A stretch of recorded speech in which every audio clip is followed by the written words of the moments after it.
Welcome to The Debrief, where we talk with the Washington Examiner's top journalists about the stories they're covering this week and where the headlines are going next. I'm Sarah Westwood, and I'm here with senior columnist Tim Carney.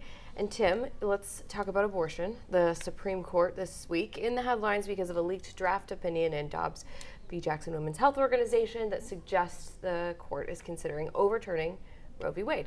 The White House and Democrats have sort of portrayed most Americans as being opposed to this. Is that the case, though, in public polling? So when Americans are asked about Roe v. Wade, generally they say they support it, but that's largely because people don't understand what it is. When asked specifically, should abortion always be legal or always be illegal, most Americans are in the middle. And specifically, if you ask, after 15 weeks, should abortion be outlawed? The latest poll from YouGov, 64% of the people said yes after 15 weeks, which is precisely what the Mississippi law is. So on that specific question, most Americans are actually on the pro-life side, but there's so many other issues caught up in this that the polling, when it's presented, looks a lot messier.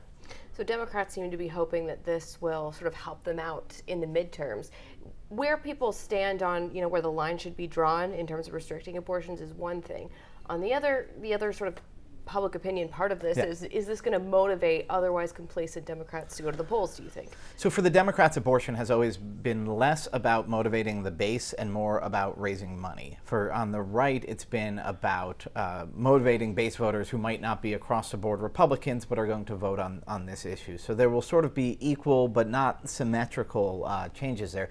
But you have to look at it on a case-by-case basis. And in some states, you're going to see that the fact that the Democrats all kind of have to line up on the pro-choice side is going to cut against them, while in other states, you've got, really strong, I always think of Texas. Austin will have an increased turnout of sort of a progressive base that may be apolitical but is going to be pro-choice.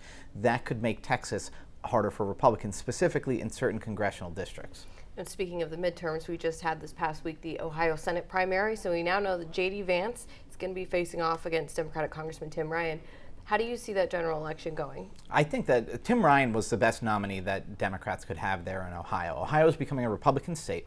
Sherrod Brown is the senator from there, and it really shows a difference that voters don't vote left-right as much as almost a class type thing, and Sherrod Brown comes across as a populist. So the fact that he's far to the left of the state doesn't matter because he seems like he's sort of one of them to a lot of the Trump voters in Ohio, and Tim Ryan is a good example of that. But J.D. Vance is that sort of times 10, right? Mm-hmm. I mean, he does come from venture capital and Yale Law School, but way back he comes from, he was a hillbilly, as his book suggested. He comes from Middletown, Ohio, and he ran as a populist much stronger than Tim Ryan. So I think both parties chose a candidate who embodies that kind of populist streak that Ohio has represented over the last few years.